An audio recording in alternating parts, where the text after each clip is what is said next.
ہے. کامیابی کی دلیل یہ نہیں کہ کل سے زیادہ تم کما رہے ہو. کامیابی کی دلیل یہ نہیں کہ کل سے زیادہ تمہاری کھیت میں دھان ہو رہا ہے. کامیابی کی یہ دلیل نہیں کل سے زیادہ تیرا بیٹا دلی میں کما رہا ہے. کل سے زیادہ تیرا بھتیجا دلی میں پیسے کما کے تجھے بھیج رہا ہے. یہ کامیابی کی دلیل نہیں ہے. کامیابی کی دلیل یہ نہیں کہ تیری دکان آج بابا خالی ہاتھ میں سب سے زیادہ چل رہی ہے. یہ کامیابی کی دلیل نہیں ہے. علماء کہتے ہیں, اسلاف کہتے ہیں, اگر کوئی جاننا چاہتا ہے میں کامیاب ہوں یا نہیں, مجھ سے رب راضی ہے یا نہیں, علماء کہتے ہیں وہ پچھلی زندگی کو دیکھے. کل کیا کر رہا تھا, آج کیا کر رہا ہے. کل شراب پی رہا تھا, آج نماز پڑھ رہا ہے. کل جھوٹ بول رہا تھا, آج سچ بول رہا ہے. کل زنا کر رہا تھا, آج توبہ کر چکا ہے. کل ان کا بیٹا بگڑا ہوا تھا, آج اللہ رسول کا نام لے رہا ہے. علماء کہتے ہیں غریب رہو گے, لیکن اگر تم نے نمازوں کی پابندی شروع کر دی تو سمجھ لینا خدا تم سے راضی ہے. اور جب خدا راضی ہوتا ہے یہ دنیا بھی تیری ہوگی, جنت کی بہاریں بھی تیری ہو جائے گا.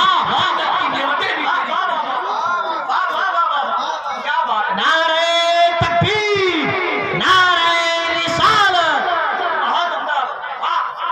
کامیابی کی دلیل یہ نہیں ہے کہ تمہاری کھیت میں زیادہ دھان ہو رہا ہے, بلکہ کامیابی کی دلیل یہ ہے کہ تم پہلے کیا کر رہے تھے, اب کیا کر رہے ہو.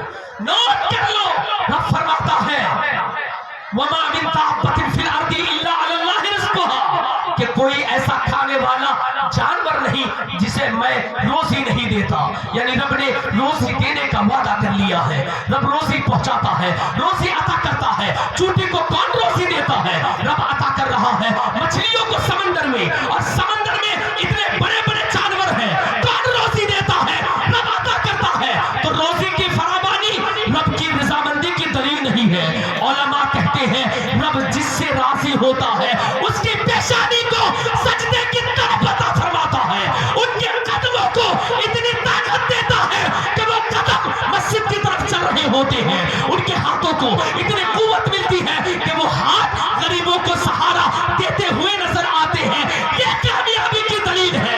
اس لیے صاحبوں, دنیا کی نظر میں کامیاب نہیں, رب کی نظر میں کامیاب بنو. یہ دنیا کیا ہے, جنت بھی تیری ہے, جنت کی بہاریں بھی تیری ہے, جنت کی نعمتیں بھی تیری.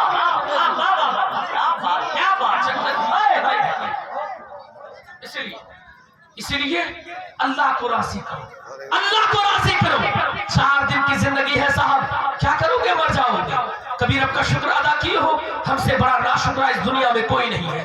ابھی تقریر کر کے جائیں گے, کئی ہزار روپے نظرانہ ملے گا, لیکن جا کے حجرے میں جا کے ہم اللہ کی ناشکری کریں گے کہ دیکھیں کتنا کم نظرانہ ملا, کتنا میرے ساتھ کیسا سلوک ہوا. یعنی ہم اپنی بات کر رہے ہیں, ہم بہت بڑے ناشکرے ہیں, آپ بھی بہت بڑے ناشکرے ہیں. کبھی آپ نے اللہ کا شکر ادا کیا, کبھی آپ نے شکر ادا نہیں کیا ہوگا, کیونکہ آپ ہمیشہ اپنے سے اوپر کو دیکھ رہے ہیں کہ میرے سماج کا سرپنچ کتنا بڑا گھر بنا دیا, میرے سماج کا مکھیا کتنی بڑی بلڈنگ بنا دیا, میرے سماج کا مکھیا ٹھاکر گنج میں زمین خرید لیا, بہادر گنج میں زمین خرید لیا, بوا خالی میں دکان کر لیا. آپ اپنے سے اوپر کو دیکھتے ہیں. جب انسان اپنے سے اوپر کو دیکھتا ہے تو وہ انسان اللہ کا شکر گزار بندہ نہیں بن پاتا, وہ ناشکرہ ہو جاتا ہے.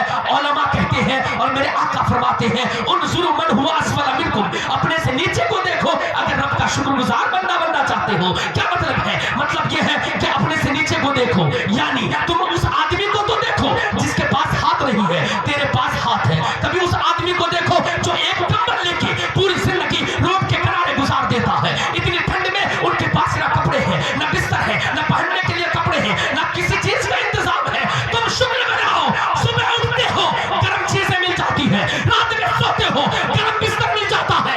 شکر مناؤ رب کا, رب نے تجھے کیا نہیں دیا ہے. لیکن ہم نے اپنے سے اوپر کو ہمیشہ دیکھ دیکھ کر ہم ناشکرے ہو گئے ہیں. ہمارے وجدان میں, ہمارے قلب میں ناشکری کے الفاظ پیوست ہو گئے ہیں. ہمارا ذہن و دماغ ناشکری کے الفاظ سے ملوث ہو گیا ہے. اس لیے ہمیشہ اللہ کی ناشکری بیان کرتے ہیں. اس لیے ضروری ہے کہ اپنے سے